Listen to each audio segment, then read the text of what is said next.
आज हम बनाते हैं बहुत ही इजी तरीके से एक मिठाई। तो आप इस मिठाई को किसी भी फेस्टिवल पे बना सकते हैं और फेस्टिवल कोई ज़रूरी नहीं है। इस तरीके से आप बनाकर कभी भी मिठाई को तैयार कर सकते हैं। बहुत ही इजी तरीके से आज हम मिठाई बनाने वाले हैं। और सबसे अच्छी बात यह है कि जो हम आज मिठाई बना रहे हैं ना, उस मिठाई को बनाने के लिए आपको कुकटॉप के पास जाने की भी बिल्कुल ज़रूरत नहीं है। तो एक बार को ऐसा लगता है ना कि बिना कुकटॉप के पास जाए हम मिठाई कैसे बना सकते हैं। बिल्कुल बना सकते हैं।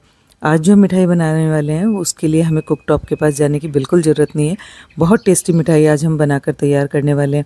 मार्केट से जो हम मिठाई लेकर आते हैं ना, हमें पता नहीं होता वो किस तरीके से बनाई गई है और कितनी शुद्ध है और उसमें क्या क्या चीज़ें डाली गई हैं। पर जब हम उसी चीज़ को घर पर बनाकर तैयार करते हैं तो बहुत ही टेस्टी बन जाती है मिठाई और बहुत ही अच्छी बनकर तैयार होती है। इस तरह की मिठाई आपको मार्केट में बिल्कुल भी नहीं मिलेगी।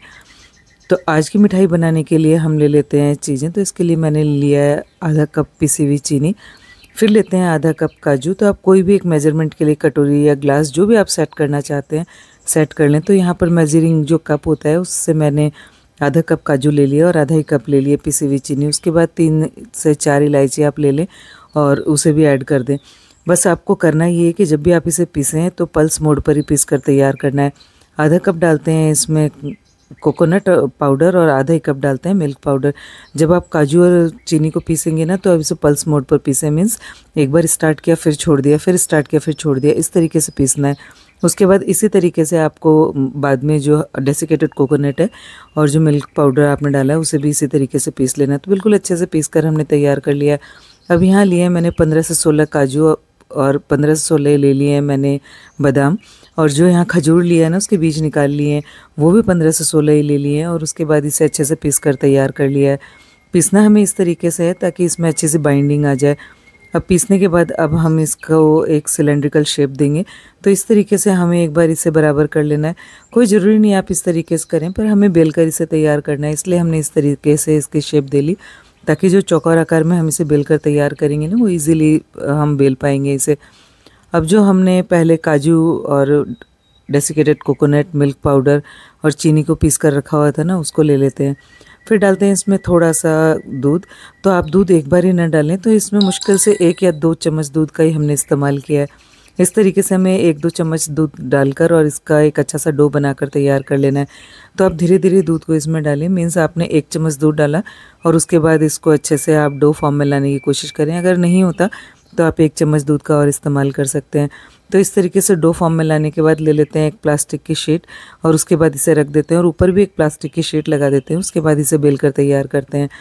तो बेलना आपको इस तरीके से है क्योंकि हम इसको चौकोर आकार देने वाले हैं ना, तो उसी तरीके से हमें इसे बेल कर तैयार करना है। अगर किनारे फट भी जाते हैं तो आपको बिल्कुल भी परेशान नहीं होना। इस तरीके से आपको इसके जो साइड्स हैं उसे अच्छे से मिक्स कर लेना है। देखिए बिल्कुल इस तरीके से जैसे मैं बता रही हूँ ना वैसे आप इसे बेल कर तैयार कर सकते हैं। तो हमने एक शीट बना ली है, पर मुझे ऐसा लग रहा है इसे थोड़ा सा और मुझे बेल कर तैयार करना चाहिए। तो जब ऊपर नीचे हम शीट लगा देते हैं ना तो थोड़ा सा इजी होता है बेलना। और जो हम इस तरीके से बेल कर तैयार करते हैं ना, तो जिस भी प्लेटफॉर्म पे या आप किसी चकले पे जहाँ भी इसे बेल कर तैयार करेंगे ना तो वो नीचे बॉटम पे चिपकेगा नहीं। प्लास्टिक की शीट से बड़े इजीली आप इसे बेल कर तैयार कर पाएंगे। तो इस तरीके से हमने देखिए इसे चौकोर आकार में बेल कर तैयार कर लिया। अगर किनारे फट रहे हैं तो थोड़ा थोड़ा फिंगर्स की सहायता से हम इसके किनारों को बराबर करते जाएंगे। अब एक साइड से थोड़ा चौड़ा हो चुका है, दूसरी साइड से भी हम इसी तरीके से इसे बेल कर चौकोर कर लेते हैं। बहुत ही ईजी है इसे बनाना और इस तरीके से जो हम मिठाई बनाते हैं ना वो बहुत अच्छी बनकर तैयार होती है। और एक बार बना लेना तो घर वालों की डिमांड बार बार आती रहेगी। जैसे मैंने अभी पीनट बर्फ़ी आपके साथ शेयर की थी, तो रिसेंटली मैंने उसे बनाया था। मुझे उसको 2 से 3 बार इतने दिनों में ही बनाकर तैयार करनी पड़ी, क्योंकि जो मैंने पीनट बर्फ़ी बनाई थी ना वो लोगों को इतनी पसंद आई और इतनी डिमांड आ गई मेरे पास कि मुझे पीनट बर्फ़ी को 2 से 3 बार अब तक तो मैं बना चुकी हूँ और थोड़ी ज़्यादा क्वांटिटी में बना चुकी हूँ। तो इस तरीके से आप जो भी रेसिपी आपके साथ शेयर की जाती है ना परफेक्ट मेजरमेंट के साथ बनाए प्लीज़, इतनी सी रिक्वेस्ट है। नहीं तो होता ही है कि आपने अगर कोई मेजरमेंट ज़्यादा ले लिया, कोई कम ले लिया, तो जो यहाँ मैंने मिठाई बताई है ना उस तरीके से ये बनकर तैयार नहीं होती है। तो हमने पूरी तरीके से जो काजू वाला पेस्ट था ना उसे उसका हमने एक अच्छा सा शीट बनाकर तैयार कर लिया, उसे रख दिया मैंने एक दूसरी प्लेट में। अब यहाँ जो हमने खजूर को पीस कर रखा हुआ था ना, खजूर और काजू बादाम को, उसे भी हम बेल कर तैयार कर लेते हैं। तो इसे भी हमने शीट लगा कर बेल कर तैयार कर लिया है। अब जो काजू वाली शीट थी ना उसको हम 2 टुकड़ों में काट लेते हैं।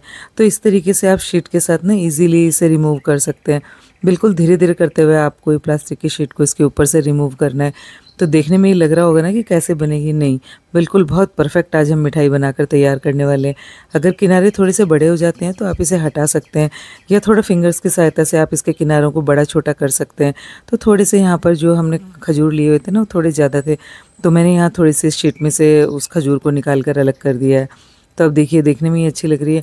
और अभी जब मैंने बनाया तो मुझे ये, मैं ये सोच रही थी कि राखी है तो ऐसा ना हो कि मुझे इसको दोबारा बनाना पड़े, पर राखी पे इसको मुझे दोबारा नहीं बनाना पड़ा। पीनट बर्फ़ी को तो मैंने 2 से 3 बार बना लिया है। अगर आप इस तरीके से पीनट बर्फ़ी बनाते हैं या कोई भी मिठाई जो हम घर पर बनाते हैं, वो बहुत अच्छी बनती है और बहुत टेस्टी बनती है, शुद्ध बहुत होती है, सबसे अच्छी बात ये है। तो इस तरीके से हम बाज़ार की मिलावटी चीज़ों से बच जाते हैं।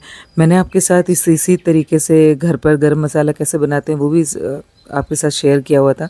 तो आप घर पर ही सारी चीज़ों को बनाकर तैयार करें, मैं तो यही कहती हूँ।